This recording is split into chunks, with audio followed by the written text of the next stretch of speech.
अस्सलाम वालेकुम, मैं हूं हिना नियाजी और मेरे साथ हैं चौधरी इरफान ज़हीर। वर्ल्ड कप 2023 के नॉकआउट मरहले का आगाज़ आज से हो रहा है और आज मेज़बान भारत और न्यूजीलैंड की टीम्स जो हैं वो मद्दे मुकाबिल होंगी। एक तरफ अगर हम इंडिया की बात करें जिसने अपनी बेहतरीन बॉलिंग, बैटिंग और फील्डिंग की बदौलत ग्रुप मैचेस में टॉप पोजीशन बरकरार रखी, दूसरी तरफ अगर हम कीवीज़ की भी बात करें तो टूर्नामेंट में इंग्लैंड समेत बड़ी बड़ी टीमों को शिकस्त दे चुके हैं।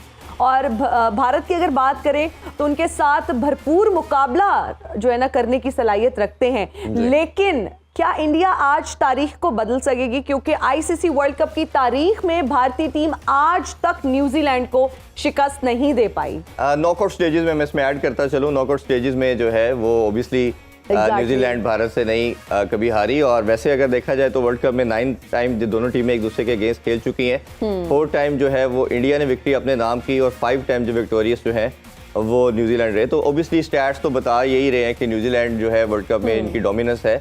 बट जो असल चीज़ है, जो जिस्ट है, वो ये है कि जो क्रंच मैचेस हैं, जो डिसाइडर मैचेस हैं, उस पे अपने नर्व्स को ये इंटैक्ट रखते हैं और अच्छा परफॉर्म करते हैं। और मेरा ख्याल है आज का मैच बहुत वाइटल है। और हिना इसमें एक चीज़ और फिर दोबारा कल भी हमने बात की थी, टॉस बहुत वाइटल है क्योंकि जो टीम मुंबई में पहले बैटिंग करती है उसका जो एवरेज स्कोर है वो 350 प्लस है और जो चेस करती है उनका 385 है ऑलमोस्ट। तो ये ऑब्वियसली हमें हाफ का डिफरेंस नजर आ रहा है। तो टॉस जो है वो बहुत वाइटल रोल प्ले करेगा। बिल्कुल आप सही कह रहे हैं। लेकिन अगर हम रोहित शर्मा की बात करें तो उनका भी ये कहना था कि सारी जिंदगी इस ग्राउंड पर मैं खेला हूँ और इतना मैटर नहीं करता मेरे लिए स्टैट्स भी।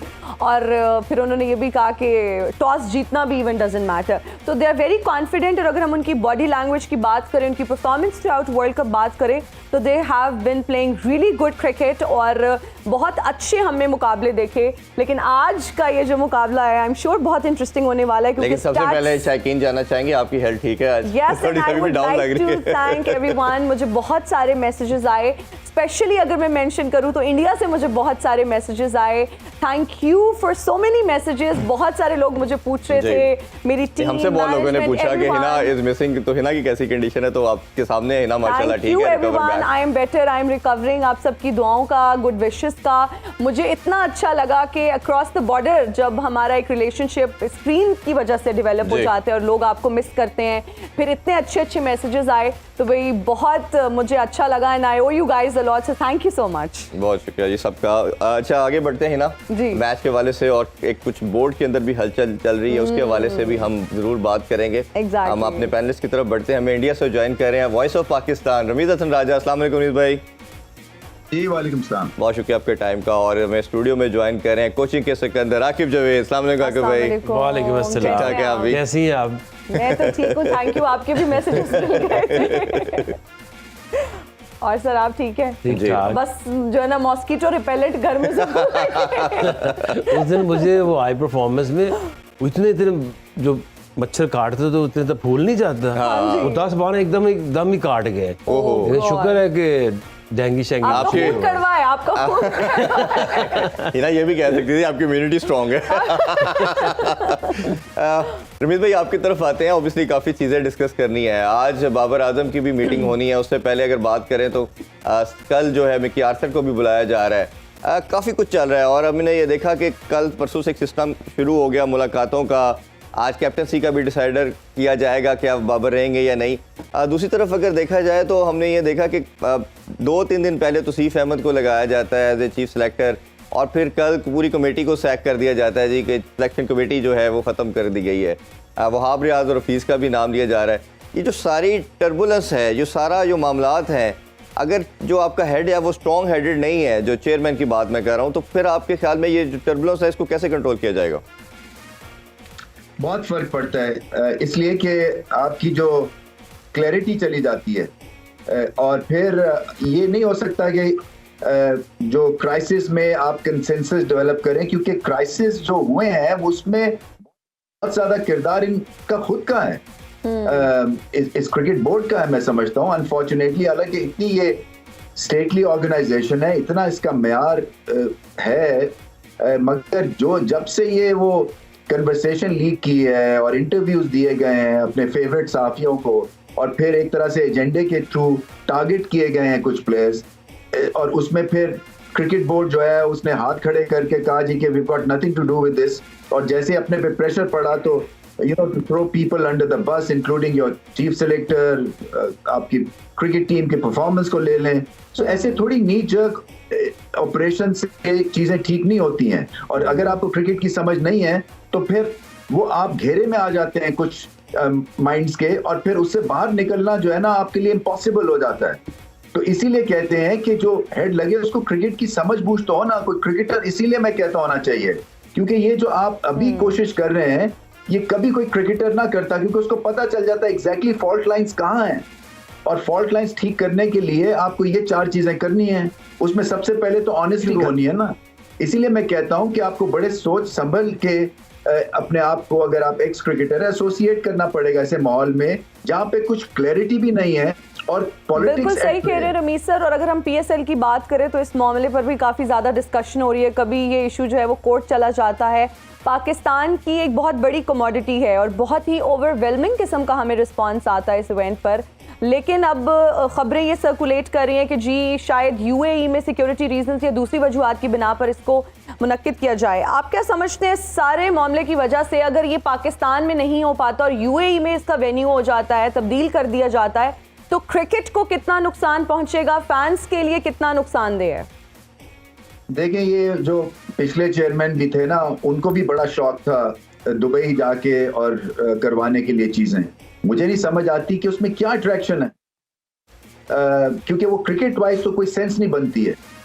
और ऐसी भी कोई खास मजबूरी नहीं है इस दफा भी कि आप उठा के इसको कहीं और प्लेस कर दें. माना इलेक्शंस हैं, इलेक्शंस के बाद भी तो आपके पास विंडो है ना, और मैक्सिमम विंडो है. अबाउट 80% आपके पास विंडो फिर भी मौजूद है जहां पे इंटरनेशनल प्लेयर्स आ सकते हैं. मगर ये जो लीग सजती है ये डोमेस्टिक टैलेंट के बेस पे सजती है. वो ओवरसीज प्लेयर्स का सिर्फ तड़का लगता है, उनके बेस पे लीग्स नहीं चलती हैं. तो मुझे समझ नहीं आती है कि ये इसको उठा के दुबई ले जाने का इतनी क्या जल्दी है. कुछ तो होगा, अल्टीरियर मोटिव है, क्या है मुझे नहीं समझ आती क्या है. बट ये लीग सिर्फ पाकिस्तान में होनी चाहिए. इसका फ्यूचर प्रेजेंट पाकिस्तान है. फैंस हैं, आपका माहौल बनता है, आपको मैक्सिमम स्पॉन्सरशिप मिलती है, आपकी आई बॉल्स दुगनी तिगनी हो जाती हैं, और फिर ये एक फील गुड फैक्टर पूरे पाकिस्तान में क्रिएट होता है इस टूर्नामेंट से. तो आप वो इस सिचुएशन में फील गुड फैक्टर आप उठा के कहीं और ले जाएंगे जो कि एक फ्लैट किस्म का आपको रिस्पांस मिलेगा. ये कहाँ की दानिशमंदी होगी? मुझे कुछ आइडिया नहीं है कि इनके ज़हन में क्या है. आई थिंक फर्दर क्वेरी करके पता होना चाहिए, करना चाहिए. और आप जैसे जो सहाफ़ी होने चाहिए, क्योंकि एक जेन्युइन क्वेश्चन है कि जब आपके पास एग्जाम्पल है कि ये जब लीग पाकिस्तान में चलती है तो पूरा पाकिस्तान इसके पीछे खड़ा होता है, तो आप इसको उठा के फिर एक तरह से ब्रेक क्यों कर रहे हैं एक चीज को, जबकि वो. जी भाई, हमने तो बड़ी कोशिश की, हमेशा बात की कि आप हमें इंटरव्यू दें, क्योंकि हम भी स्टेक होल्डर उतने ही हैं जितने ये लोग हैं. बट जब भी हमने अटेम्प्ट की उन्होंने कहा जी वो बिजी हैं, वो बात नहीं कर सकते, अभी टाइम नहीं है. तो उसमें तो ऑब्वियसली वी आर हेल्पलेस. अच्छा, बिल्कुल आप नहीं चाहते, क्योंकि जो खबरें पढ़ने वाला एक एंकर है वो क्रिकेट का बेताज बादशाह बना हुआ है कराची का. तो ये तो हाल हो गया हमारी मतलब है क्रिकेट के ऊपर जो कमेंट देते हैं. कोई आपके सिस्टम रिगार्डिंग इस तरह की चीज़ों का कि कब किसने कोई सवाल करना है, या ये असल में बदला लेने के चक्कर में चले जाते हैं. मैं आपको गारंटी करता हूँ कि ये कभी भी अब जो है ना, कोई इनके खिलाफ बोलेगा उसके दरवाजे बंद कर देंगे ना. उल्टा इनका हिसाब होता है. ये अपनों को वो है, उनके थ्रू अपना एजेंडा सामने लेके आते हैं और फिर ये ब्लैकमेल होना शुरू हो जाते हैं. और फिर जब इनके कोई कंस्ट्रक्टिव क्रिटिसिज्म होता है उसको ये नेगेटिव तरह से लेके कहते हैं जी ऐसी की तैसी कर देंगे. आका भाई आपकी तरफ आते हैं. ये कल भी हमने थोड़ी डिस्कशन की कि एक ऐसी कमोडिटी जो सबसे बड़ी कमोडिटी बनी पाकिस्तान की, एक ऐसा ब्रांड जिसने पूरी दुनिया में पाकिस्तान की पहचान कराई. दुनिया के क्रिकेट के वाइज कहते हैं यदि IPL के बाद सबसे बेस्ट लीग है.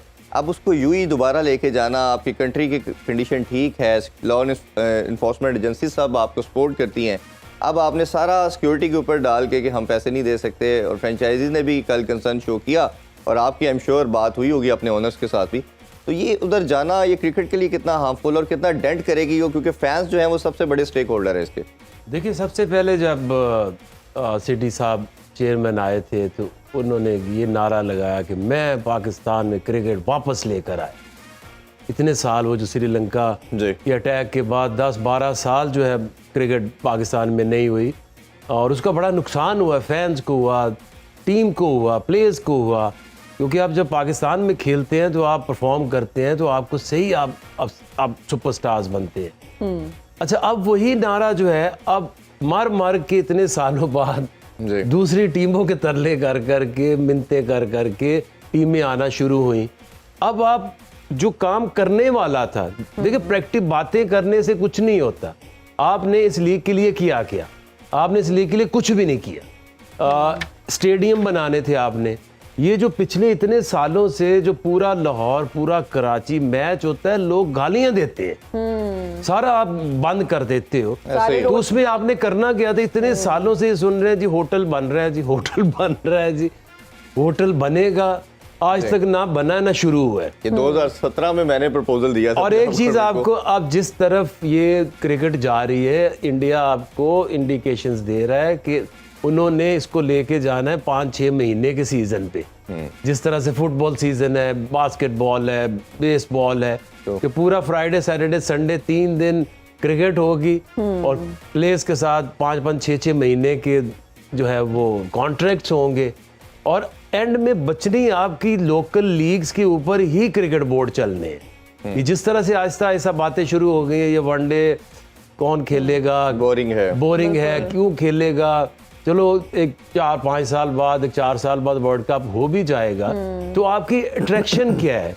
उनको ये भी समझ आ गई है और लोगों ने विटनेस किया कि अगर न्यूजीलैंड और श्रीलंका इंडिया में या पाकिस्तान में मैच खेलते हैं तो लोकल फैंस का क्या ताल्लुक है? वो स्टेडियम खाली जाते हैं। वेयर एज इंडिया ने 1-1 लाख से ज्यादा के स्टेडियम बना के उन्होंने बनाए अपने IPL के लिए, उसमें वो फुल होते हैं।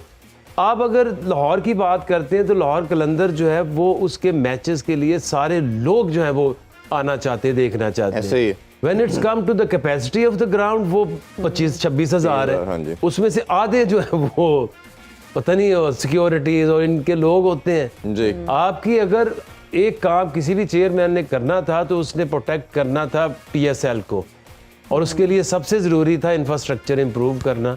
अगर लाहौर में अगर 1 लाख का स्टेडियम बनाते, आप रिंग रोड की साइड पे नया स्टेडियम बनाएं, हाई परफॉर्मेंस नया बनाएं, साथ एक रिजॉर्ट बनाएं, लोग आए, एयरपोर्ट से आए, सीधे उधर ठहरे, ना लाहौर बंद होगा ना कराची इस तरह से बंद होगा। आप कराची में बनाए होटल उधर।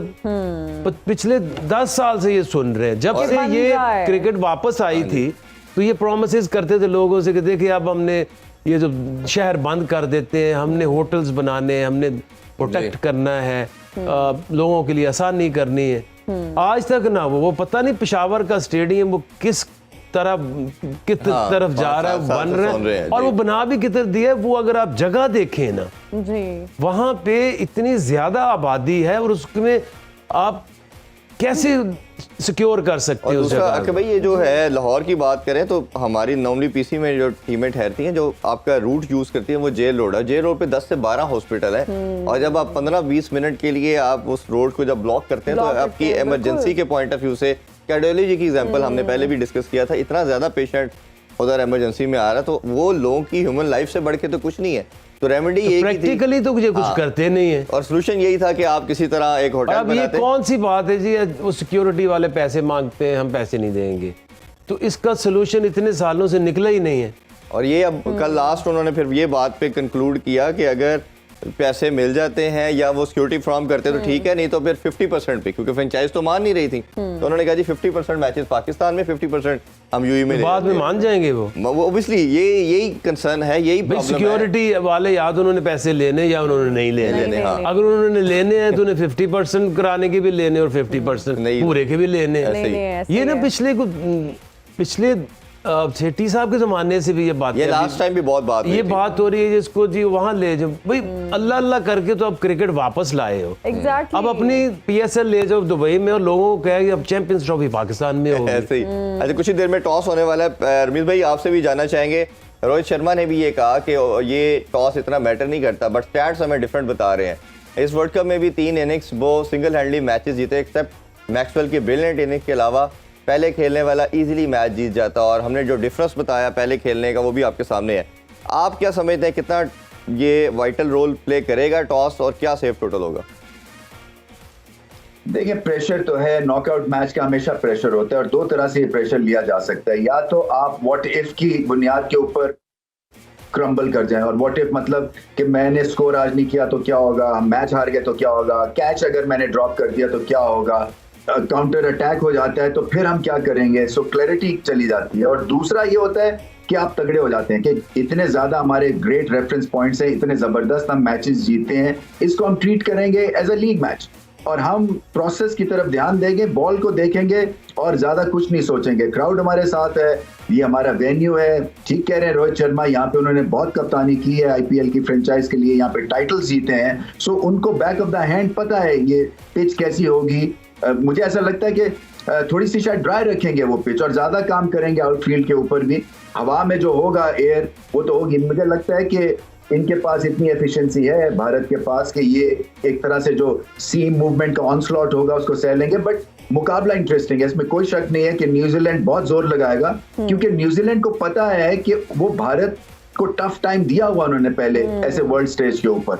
सो उनके पास भी एक ग्रेट रेफरेंस पॉइंट है। फिर जैसे आप पहले भी बात कर चुके हैं कि मिडिल ऑर्डर में स्पिन को सबसे अच्छा खेलते हैं न्यूजीलैंड के बल्लेबाज। ओपनर्स ठीक है इनके, विलियमसन के आने से बैटिंग और लीडरशिप बहुत इंप्रूव होती है। सेंटनर है, पेस बॉलिंग ठीक ठाक है, पेस भी और जेन्युइन पेस भी है। सो ओवरऑल मुकाबला तगड़े का होगा, बट मैं फिर भी समझता हूँ कि भारत को एडवांटेज होगा।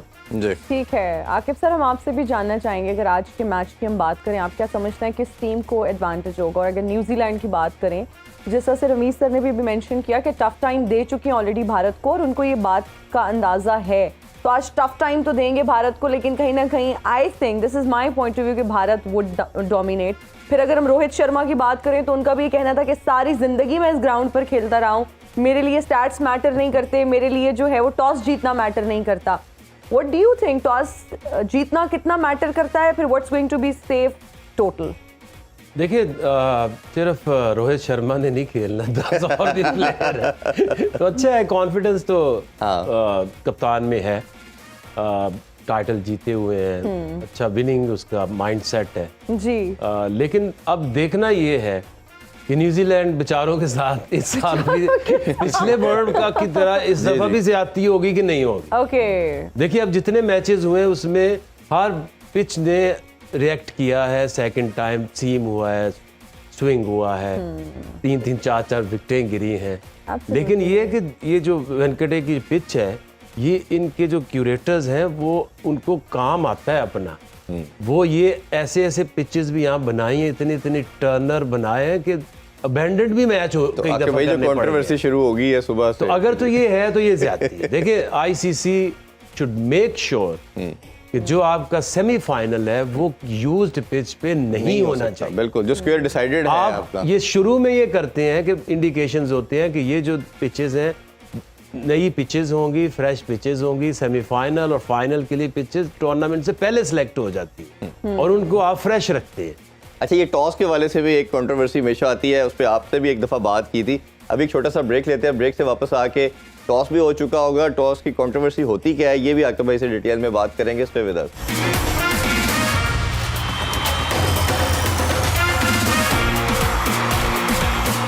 And we are right back after the break. आपको क्रिकेट वर्ल्ड कप गेम उठा दो में खुशामदीद कहते हैं। India won the toss and they decided to bat first. और हम सब जानते थे कि अगर इंडिया टॉस जीतेगा तो वो बैटिंग करने का ही फैसला करेगा, और आप इस फैसले को किस तरह से देखते हैं? उससे पहले फैन साहब, you would want to add something here. अच्छा आगे भी एक तो फैसले का जरूर बताइए, दूसरा कंट्रोवर्सी जो हमारा इनके साथ T20 वर्ल्ड कप में मैच हुआ था, रोहित शर्मा ने कॉइन फेंका और बहुत दूर फेंका, और दोनों कैप्टन जितनी डिस्टेंस पे गया तो ऑब्वियसली दे कांट सी, और मैच रेफरी ने कहा कि you have won the toss. उस टाइम भी आपको याद होगा क्लाउडी वेदर था, इस तरह के सारे सर्कमस्टांसेस थे, तो बहुत कंट्रोवर्सी हुई। ये दोबारा कंट्रोवर्सी पाकिस्तान इंग्लैंड के मैच के अंदर भी हुई कि कॉइन को बहुत दूर फेंका गया। उन्होंने बताया गया रूल्स के अकॉर्डिंगली जो रग रखा जाता है जिसके ऊपर वो ऑब्वियसली जो आपके स्पॉन्सर का होता है उसके ऊपर फेंकना होता है, आज भी सेम देखा कि बहुत डिस्टेंस पे फेंका गया, और जिस पे दोनों कैप्टन कांट सी दैट कि किसके फेवर में आया है, और मैच रेफरी जाता है उस साइड पे जाके और वो फिर वो कम्युनिकेट करता है जी you have won the toss and what's your decision. तो आप इस जो कंट्रोवर्सी बनी है और जो हिना ने आपसे क्वेश्चन किया कि कैसे देख रहे हैं, वो जीत चुके हैं टॉस। फिर कप्तानों ने टॉस करना है ना, जी तो दो कप्तानों ने अगर देखा ही नहीं सिक्का तो फिर तो ये मैच रेफरी का टॉस हो गया। तो Exactly. कप्तानों को लेके क्यों आते हो? खुद ही करके देखिए ना, बता आप दिया करें। अगर सिक्के को उछाला जाता है, जी फेंका नहीं जाता, ये तो फेंका गया है।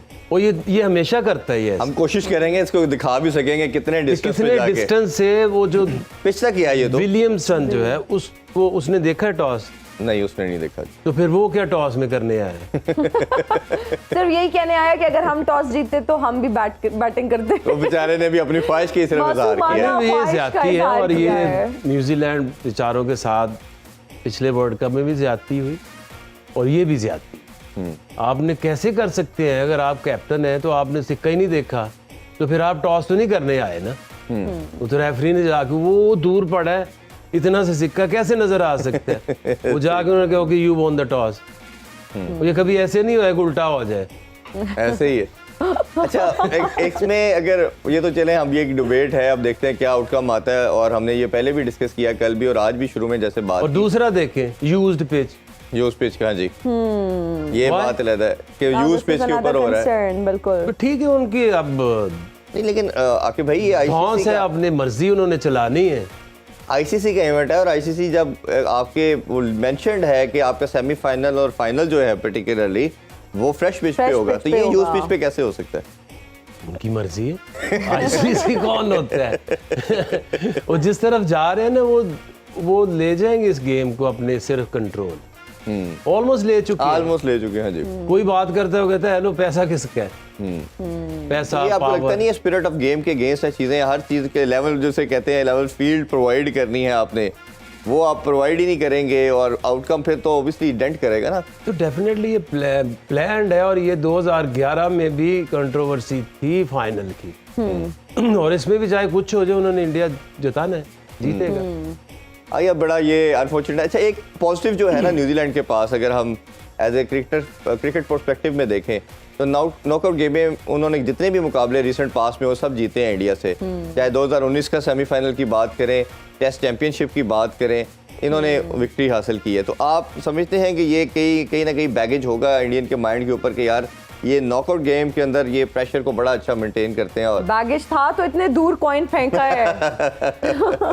देखिए, इसमें दो चीजें। अब ये देखना है कि जो यूज्ड पिच है उसके ऊपर सेकंड हाफ में जब न्यूजीलैंड बैटिंग करेगा तो पिच से कितनी सपोर्ट मिलती है। अगर यूज्ड है तो कम मिलनी चाहिए, और अगर ऊपर से अगर कुछ ना हुआ, डैमेज ना हुआ 2-3 विकेटों का, जो कि मुझे लगता है कि विलियमसन की टेक्निक ऐसी है कि वो अगर एक आउट होता है तो वो अगर ज़्यादा फेस कर जाता है तो उसमें है इतनी कैपेसिटी कि वो जिस तरह की भी बॉल है, जितनी भी वो सीम हो रही है, वो सरवाइव कर सकता है। बट वो सरवाइव करने की पोजीशन में आप तब होते हैं ना जब आपका टोटल एक रीजनेबल हो, जी। 280 हो, लेट्स से 300 भी हो। बिल्कुल और अगर पहले बैटिंग अगर इंडिया करता है और वो बिल्कुल कोलैप्स नहीं होता तो फिर तो ये 350 के पास आसपास हो जाएंगे रन। जी। और फिर आप जब सेकंड में बैटिंग करेंगे न्यूजीलैंड, तो वो ये तो नहीं कर सकते कि 10 ओवर पहले सरवाइव करें फिर 40 ओवर में इतना बड़ा टोटल करें। बट आई थिंक चांसेस तो बहुत कम है, but You never never know. अब इंडिया हो सकता है खुद ही अपने जाल में प्रेशर में आ जाए। और ये आना चाहिए उन्हें। जी ये बिल्कुल। इट्स नॉट राइट कि आप एक तो पिच को टेम्पर कर रहे हैं, दूसरा आप सर हम- टॉस जो है वो भी, तुम कैप्टन हो, तुमने दूसरे कैप्टन से टॉस करने आए हो, आप ऊपर फेंको, नीचे गिरे, उस कैप्टन What's को the पता point of चले throwing कि it जी मैं away? हारा हूं कि मैं जीता हूं। हाँ। मैं तो ये हैरान हूँ कि जो वहाँ पर कैप्टन मौजूद है उन्होंने भी नहीं कहा कि हमें नजर नहीं आते। अभी तक किसी ने ऑब्जेक्शन। अच्छा, मैंने ये रूल्स इनके कुछ पढ़े हैं। उस रूल्स में ये था कि कैप्टन विल स्टे देयर, वो जो उनको खड़ा कर दिया गया, they are not allowed to go and check that कि वो क्या हेड है या टेल है। Why? तो फिर टॉस की का फायदा क्या है? ये एक बड़ी लंबी डिबेट मेरा ख्याल है कि अगर आपको पहली बात ये है फिर कि वो आप रेफरी फेंकें- करवा दे और फिर वो टॉस करके उनको फोन पे बता दे कि आप जीत गए, आप तैयारी करके आप नीचे आ जाएं, आपने आपने बैटिंग देखा टॉस होगा से नहीं, कभी? हमारे साथ भी बहुत एक फनी इंसिडेंट हो चुका है। जी शारजा में मैच था वेस्ट इंडीज से, तो वसीम अकरम कैप्टन थे। वो अंदर गए, जाके रिची रिचर्डसन प्रोबेबली कैप्टन था, उस ऐसे करके टॉस हुआ, वो जीता, अब उसने उनको मुश्किल होता है एक्सेंट ना टाइम्स, हाँ जी। उसने कुछ बोला तो हम बाहर आ गए, तो वसीम ने कहा एज कैप्टन कि हमारी बैटिंग है, तो हम सारे जो बॉलर्स वगैरह थे उन्होंने अपने जूते वूते नहीं पहने, तो थोड़ी देर बाद क्या सीन हुआ कि 2 ड्रेसिंग रूम ना ऐसे आस पास ही थे उनके, दोनों ही आगे। उधर से हेन्स और ग्रेनेज रिचर्डसन और हेन्स बैठ करके बाहर निकल रहे, इधर से आमिर सुहेल और सईद अनवर निकल रहे, अनवर को नहीं जल्दी जल्दी बूट पहनो, हमारी तो बॉलिंग है। ये बड़ा इंटरेस्टिंग और फनी इंसिडेंट था। उर्मित भाई आपकी तरफ बढ़ते हैं, टॉस हमने देख लिया, इस पर भी आपसे ओपिनियन लेते हैं, लेकिन ये एक अभी कुछ ही देर में मीटिंग एक्सपेक्टेड है बाबर आजम की चेयरमैन के साथ, और हमने कल मीडिया रिलीज भी देखी, आलिया रशीद जो डायरेक्टर है मीडिया की, उन्होंने भी बताया कि ये आई गेस कि ये जो डिसीजन है बाबर आजम का खुद होगा, बट मैं इसको शायद ऑन ना करूँ, इसको मैं एक्सेप्ट ना करूँ, फैसला तो पीसीबी कर चुकी है समहाउ, अब तो एक मेयर फॉर्मेलिटी है। लगता ये है कि शायद कहीं ना कहीं बाबर आजम को वो ऑनर दें, उनको बताएं कि आप जो है आप अगर छोड़ देंगे तो ज़्यादा बेहतर है, खुद रिज़ाइन करेंगे तो वो ओबियसली बोर्ड की भी सही रहेगी, आपके लिए भी बेहतर है। आपने बाबर आजम से वर्ल्ड कप के लास्ट मैच में मीटिंग भी की, आपसे बात भी उन्होंने की, और आप बहुत क्लोज भी उनके हैं, सबसे ज़्यादा टाइम भी उनका आपके साथ गुजरा है, और शायद आपको वो एज ए एल्डर ब्रदर भी ट्रीट करते हैं। तो आप बताइए क्या बाबर आजम डिसीजन लेंगे और क्या करना चाहिए जो उनके लिए और पीसीबी और क्रिकेट के लिए बेनिफिशियल हो सकता है? देखिए, एज क्रिकेटर्स हम क्या मांगते हैं इरफान, हम मांगते हैं इज्जत, क्योंकि हम बैकडोर से नहीं आते हैं, हम ब्लैक एंड वाइट हैं, हम परफॉर्मेंस करते हैं, हम टीम में होते हैं, परफॉर्मेंस नहीं करते हैं, हम बाहर हो जाते हैं। इसीलिए जब ये टेंटेड प्लेयर्स और जो फिक्सर्स जो हैं वो जब आके और सीना तान के बात करते हैं ना क्रिकेट के ऊपर, और मोरालिटी सिखाते हैं और उसके ऊपर व्यू पॉइंट देते हैं, इससे ज्यादा घटिया पने की बात होती है कि हमारी सोसाइटी ऐसे क्रिकेटर्स को एक्सेप्ट करके और उनको देखते भी हैं, क्योंकि वो ग्रे एरिया है, वो पाकिस्तान क्रिकेट का, वो वर्ल्ड क्रिकेट फर्टिलिटी का ग्रे एरिया है। सो हमें इज्जत हम मांगते हैं, और बाबर आजम को अगर एग्जिट देनी है तो ऑनरेबल एग्जिट होनी चाहिए। ये नहीं हो सकता कि उनके खिलाफ एजेंडा लेके आए, उनकी आप बिल्कुल इस तरह से उनको ट्रीट करें जैसे कि वो सबसे बड़े विलन हैं, और एंड में आप ये उनके ऊपर प्रेशर डालें कि जी आप कप्तानी छोड़ दें। उन्होंने डिसीजन लेना है, अब मैं ये नहीं बताऊंगा कि क्या डिसीजन लेंगे, वो मुझसे उन्होंने डिस्कस किया है वो डिसीजन, बट पॉइंट ये कहने का है कि हर एक क्रिकेटर ऑनरेबल एग्जिट मांगता है, और क्रिकेट बोर्ड को हमेशा एक ऑनरेबल एग्जिट देनी चाहिए। नबील भाई आपने बिल्कुल ठीक कहा, ऑनरेबल एग्जिट होना चाहिए, हम इसको ऑन भी करते हैं, बाबर हमारा नंबर 1 बैटर है। तो इसमें ऑनेस्ट ओपिनियन क्या है आपकी इस बाबर के लिए? क्योंकि हम कहीं ना कहीं समझते हैं कि जैसे कोहली ने बड़ी परफॉर्मेंस दी, तेंदुलकर की एग्जांपल हमारे सामने है, तो ये अगर एज ए बैटर खेलते हैं, आपके ख्याल में नहीं कि ये पाकिस्तान के लिए भी ज़्यादा बेनिफिशियल हो सकता है, और ये बाबर के लिए भी इट्स बड़ा अच्छा है कि वो रन ज़्यादा करें, 25-30 हज़ार रन करके पाकिस्तान की विक्ट्रीज में अपना रोल प्ले करे, रादर दैन के वो कैप्टन रहते और ये सारा क्रिटिसिज्म और प्रेशर है उन पे? देखिए इरफान, ये हम ना भेड़ चाल है ये, क्योंकि रगड़ा देना है, मैच हार गए हैं, ठीक है, मैं मानता हूँ कप्तानी में बहुत ज्यादा इंप्रूवमेंट की जरूरत है, बिल्कुल मुझे कोई इसमें शक नहीं है, जो कि मैंने उनसे 10,000 दफा जब भी कभी भी मुलाकात ऐसी चांस की होती है, जरूर मैं बात करता हूँ कि आपको 4 चीजें और बेहतर करनी है। इंप्रूवमेंट की हर एक को जरूरत होती है, मगर ये कि उनको स्केपगोट बना देना और कहना कि वही सारी चीजों की वजह से ये पाकिस्तान को हिट मिली है, ये गलत कहना होगा। आई थिंक आपको बहुत ही एक लॉजिकल तरीके से इसका पोस्टमार्टम करना है इस वर्ल्ड कप की परफॉर्मेंस का, और देखना है कि बॉलिंग जो है हमारी वो फ्लैट गई है, और बॉलिंग जो है आपने भी देखी है वो भाई तबाही थी, कभी आगे कभी पीछे, कोई ऐसा सुख का सांस या एक पीरियड नहीं था, मैंने तो कमेंट्री की है कि जहां पे कोई 4 बॉल भी ठीक ठाक कर दी हो एक ओवर में, हमेशा ऊपर नीचे हुआ और हमेशा मार पड़ी है। सो मुझे आप बताएं, मैंने कप्तानी की हुई है पाकिस्तान की, या जनरली आप फील्ड ही नहीं सेट कर सकते हैं बैट बॉलिंग के लिए, कितने क्यों कर सकते हैं? सो ये आपकी जब तक स्किल लेवल नहीं बढ़ेगा, जो कि आपको नजर आ रहा है भारत में स्किल लेवल बढ़ा है, ये जो आप बात करते हैं ना ग्रेट बॉलिंग जो अटैक हो गया, ये कैसे हो गया?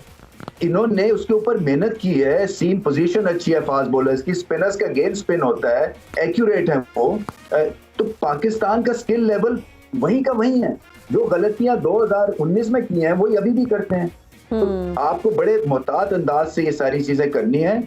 मानता हूं कि at the end of the day कप्तान के ऊपर बहुत ज्यादा जो है वो रिस्पॉन्सिबिलिटी होती है, बट दूसरी तरफ आपको एक लॉजिकल व्यू के साथ भी देखना है कि सिर्फ यही नहीं है कसूरवार, बाकी जो इनमें प्लेयर्स हैं जिनका रोल था वो भी बिल्कुल ही माठे रहे हैं। जी आकिब सर, आपसे भी हम जानना चाहेंगे, जब हम बाबर आजम के हवाले से बात करते हैं, बीइंग अ कैप्टन उन पर बहुत ज़्यादा जो है ना वो क्रिटिसिज्म उनको फेस करना पड़े, और जाहिर बात है ही somehow is responsible for a lot of decisions as well. आप क्या समझते हैं कि उनको ऑनरेबल एग्जिट मिलना चाहिए और फिर एज प्लेयर उनको अपनी टीम में अच्छा परफॉर्म करना चाहिए? जब हम कोहली की बात करते हैं, बहुत अच्छा परफॉर्म करते हैं, कितने अच्छे रन बनाते हैं, लेकिन जब आप कैप्टन होते हैं आपके दिमाग में बहुत सारी चीज़ें चल रही होती हैं और आप पर बहुत ज़्यादा प्रेशर होता है, तो क्या समझते हैं अगर वो कैप्टन नहीं रहते तो क्या वो ज़्यादा बेहतर परफॉर्म कर पाएंगे, और आप क्या समझते हैं कि क्या फैसला आज आने वाला है? देखिए, आपका जो ओपिनियन है वो ऑनेस्ट होना चाहिए, बेस्ड ऑन जो रियलिटी है वो होना चाहिए। पूरी दुनिया में कोई भी कैप्टन होता है वो जब वो world cup to world cup उसका डिसीजन होता है। अगर आप नहीं उसमें परफॉर्म करते, 5 टूर्नामेंट गुजर गए बाबर के अंडर और एक भी विक्ट्री नहीं, और उसकी वजह क्या है? उसकी वजह अब इसमें रिलेट करें तो उसमें एक तो सबसे बड़ी वजह सिलेक्शन की जो कॉम्पोजिशन है, टीम कॉम्पोजिशन वो ठीक नहीं थी। उसमें ठीक क्या नहीं था? आप वर्ल्ड कप में चले गए, आपके पास न्यू बॉलर ही नहीं है। शाहीन एक तरफ से, आप कई दफ़ा ऐसे उसने मेडन ओवर किया, उधर से 16 हो जाता है तो जो आपका मेन स्ट्राइकर है वो भी फिर कॉम्प्रोमाइज होता है। आप जो बॉलर्स हैं वो भी हंट करते हैं पेयर्स, एक प्रेशर क्रिएट करता है। नसीम जब तक था तो क्या हो रहा था? वो एक तरफ से स्कोर नहीं देता था, बीट करता था, प्रेशर बिल्ड करता था, शाहीन विकेटें लेता था। तो अब एक बंदा मेडन ओवर कराता है, अगली तरफ से आपको 3 चौके खा लेता है बॉलर, तो वो आपका जो एक इम्पैक्ट एज बॉलिंग यूनिट वो नीचे गिर जाता है। ये गलती ये कप्तान की गलती है, ये सिलेक्टर्स की गलती। दूसरी गलती, आपने फ़खर जमान को, आप देखते ये हैं कि ये पिचेस मुश्किल हैं कि ये आसान है, यहाँ पे लो स्कोरिंग मैचेस होंगे, हाई स्कोरिंग होंगे। इन्होंने उसी एशिया कप के माइंडसेट से ये इंडिया में आए, ये नहीं सोचा कि 400-400 रन्स बनेंगे, 350-300 मिनिमम रन्स बनेंगे, और ऐसा एक बैटर जो कि छक्के मार सकता है उसको एक मैच खिला के निकाल दिया, और फिर उसको इतना लेट टीम में डाला कि जब तक आपकी कहानी ही खत्म हो गई। बिल्कुल ऑब्वियसली ये एक बहुत बड़ी गलती है। तीसरी गलती क्या है कि what ever resources you have, आपने एक टीम में हारिस रऊफ भी खिला रहे हैं, मोहम्मद वसीम भी खिला रहे हैं, और इन दोनों को न्यू बॉलिंग उतनी अच्छी नहीं आती। बिल्कुल ऐसी। तो फिर आप कुछ ऐसा खिलाओ, चाहे आप नवाज को लेके गए हैं उनकी या शादाब की सिलेक्शन के ऊपर वर्ल्ड कप से पहले क्वेश्चन मार्क थे, और कप्तान ने लड़के कहा कि मुझे ये चाहिए। इसका मतलब है कि आपकी पूरी आपको अथॉरिटी थी टू चूज अ टीम। जब आप एक कैंपेन में गए, आप फेल हो गए, एक्सेप्टेड। यस, आप वो किसी टीम ने अपना जो कॉम्बिनेशन नवाज से कराते ना, फिर नया 6 महीने पहले लेके गया भाई, जो 6 महीने पहले हर टीम ने जो अपना कॉम्बिनेशन डिसाइड किया था उसी के साथ आए। अच्छा, 2 नाम क्विकली आपसे जानना चाहेंगे जो अभी सोर्सेज से हमें कंफर्म हो रहे हैं। T20 के लिए शाहीन को नॉमिनेट किया गया है, उनका नाम आ रहा है, और टेस्ट के लिए शान मसूद को, जो मैंने रात को ही आपको न्यूज़ ब्रेक कर दी थी। अब वो शान मसूद की अपनी टीम में जगह अभी प्लेइंग 11 में हम देख रहे हैं रिसेंट पास में नहीं बन रही, तो आप कैसे देख रहे हैं अगर इनको सेलेक्ट किया जाता है? देखिए, मैं फिर ये कहता हूँ कि आपको किसी को हटाने की लॉजिक होनी चाहिए और किसी को बनाने की भी रीजन होनी चाहिए। तो शाहीन T20 का कप्तान उन्होंने अभी लेट बना रहे हैं, उसको 2-3 महीने पहले ही बना देना चाहिए जी। उसकी लॉजिक है, उसने एज कैप्टन अपने आप को एक बिगेस्ट प्लेटफॉर्म PSL में प्रूव किया। 2 लगातार टाइटल जीते, एज उसके साथ है, क्लास उसके साथ है, he is probably one of the best fast bowler in the world. अब उसको बना रहे हैं, वो एक डिफरेंट माइंडसेट से टीम को चला सकते हैं। अब एज उसके पास है, टाइम उसके पास है, टैलेंट उसके पास है, ये तो लॉजिक बनती है। अब जो शान मसूद है, ये पिछली टेस्ट सीरीज में वो नहीं था, अभी देख भी रहा हूँ कि 30 मैचेस टेस्ट मैच खेले हैं, 28 की एवरेज है। ओडीआई में वाइस कैप्टन बने, मैचेस नहीं खिलाए गए उनको। अच्छा, तब भी ये कंट्रोवर्सी बनी। मैंने तब भी ये कहा था कि ये जो भी पुश कर रहा है, चाहे वो कोई भी है, ये शान मसूद का वो दोस्त नहीं हो सकता। क्योंकि जो टीम है, टीम के अंदर अगर आप किसी गलत तरीके से सिलेक्ट होते हैं या आपको कप्तान बना दिया जाता है, तो पूरा जो ग्रुप है वो आपकी इज्जत नहीं करता। ऐसे ही तो कप्तान वो है जो अर्न करे respect with his performance, with his honesty. उस कप्तान के पीछे टीम खड़ी होती है जो ऑनेस्ट डिसीजन लेता है और लीडिंग फ्रॉम द फ्रंट और रिस्पेक्ट खुद गेन करके आता है with the performance and with your character. Absolutely. और हमारे पास एक सवाल भी है क्योंकि हमारे पास टाइम कम है। ज़ईम तनवीर का फ्रॉम लाहौर व्हाट्सएप पे उन्होंने हमें वीडियो मैसेज भेजा है या क्वेश्चन भेजा है, वो आपको दिखाते हैं। अस्सलाम वालेकुम, मेरा नाम ज़ईम तनवीर है, मैं लाहौर से बात कर रहा हूँ। सर, आपकी वजह से कि पाकिस्तानी क्रिकेट टीम की जो इस बार सिलेक्शन हुई थी वर्ल्ड कप 2023 के लिए, क्या आप समझते हैं कि ये सिलेक्शन इससे भी बेहतर हो सकती थी या नहीं? टीम सिलेक्शन के हवाले से पूछ रहे हैं। डेफिनेटली हो सकती थी, क्योंकि कोशिश ही नहीं की। और वही एक जो ग्रुप, एक टीम थी, उसको ही वो लेके चले गए। ये नहीं सोचा जा किधर रहे हैं, किस तरह के मैचेस होंगे, क्या हम उससे पहले कोई ट्राई कर सकते थे। अभी भी आपके पास कहते हैं जी हमारे पास और कोई ऑप्शन नहीं है। मैं कहता हूँ शर्त लगा के देख ले, क्यों ऑप्शन नहीं है। वो खुरम शहजाद लड़का है, वो इतना जबरदस्त है। वो एक दूसरा अरशद इकबाल है, एक और जो न्यू बॉलर है शाबर से है, वो जो पीएसएल में जिन्होंने हाई विकेट लिया था जी, ही इज वेरी गुड। तो आप ढूंढोगे, आपको मिलेंगे, आप ट्राई आउट करोगे, आप अपनी ऑप्शंस बनाओगे। अभी भी जरूरत क्या है इनको? जरूरत ये है कि एक होते हैं न्यू बॉल बॉलर, एक होते हैं डेथ बॉलर्स, एक होते हैं टेस्ट बॉलर, एक होते हैं वाइट बॉल बॉलर। इनको डिफरेंशिएट करें, ऐसे बैट्समैनों के पास करने के। उनकी बात बिल्कुल ठीक है। इस टीम के अंदर वैरायटी के तौर पे इब्रार हो सकता था, साइम अयूब हो सकता था, तैयब ताहिर हो सकता था, बिल्कुल। पीछे 2 साल पहले जाए तो इमाद वसीम को ये टारगेट किया जा सकता था। विद अ न्यू बॉल होते तो बहुत डिफरेंट रिजल्ट हो सकते थे। तो ये 4-5 चीजें आपने गलत की हैं। आपकी टीम की ऑप्शंस ही पूरी नहीं थी। बिल्कुल ठीक बात है। और ऑब्वियसली आप जब देख रहे हैं कि आप सबसे ज़्यादा रिलाई कर रहे हैं इफ्तिखार के ऊपर, इफ्तिखार को स्पिनर को ही नहीं खेलना आता, और इतना ऑब्वियस आप जब पता जब हमारा कैप्टन दुनिया के नंबर 1 बैटर है, वो 9 में से 6 दफ़ा मिड विकेट पे आउट हुए हैं, इमाम 16 में से 12 दफ़ा पुल शॉट पे आउट हुए हैं। तो जब आपकी वीकनेस लूप होल इतने ऑब्वियस हो जाएंगे और आप उस पर वर्कआउट नहीं करके आते, तो ओपोजिशन तो आजकल जो एनालिटिक पॉइंट ऑफ व्यू से आपके साथ मजाक की हद तक ये एक्सपोज हुए जी। तो टीमों ने ऐसे ऐसे बॉलर इनके लिए रखे हुए थे कि नूर आएगा, और इन्होंने भी बाकायदगी से उनको विकेटें दी हैं। जाम्पा की बुरी हालत थी जी, उन्होंने कहा ये ले जाए कुलदीप, जाम्पा, शम्सी कोई भी उन्होंने रखे हुए थे, और इन्होंने एक भी कुछ गलत ये नहीं किया कि कुछ चेंज करके कुछ ऊपर नीचे लास्ट ये कर सकते थे कि उनको चले उनके सी ऑफ कर देते हैं, उनके ओवर। और ये आगा सलमान जो है पाकिस्तानी टीम में अगर सबसे अच्छा कुछ स्पिन बॉलिंग को खेलता है वो आगा सलमान। एक मैच खेला सिर्फ, बैटिंग 2 मैच खेला, बैटिंग 1 में आई है उसकी। तो उसको आप लेके आते। फखर ने बता दिया कि जो लगी इनको समझ नहीं आते, उसने क्या किया इस सऊदी का हाल ऐसे ही है। उसने कैसे मारा इन स्पिनर्स को जो हमें बॉल नहीं टच करने देते थे, ऐसे ही। तो I think selection was very, ये आज कप्तानी का फैसला होगा और फिर सिलेक्शन पे भी बात करेंगे। न्यू सिलेक्शन कमेटी भी आएगी और सेमीफाइनल अभी कुछ ही देर में स्टार्ट होने वाला है। मिड ब्रेक में दोबारा आप लोगों से मिलते हैं। अपना बहुत सा ख्याल रखें। अल्लाह हाफिज। पाकिस्तान जिंदाबाद।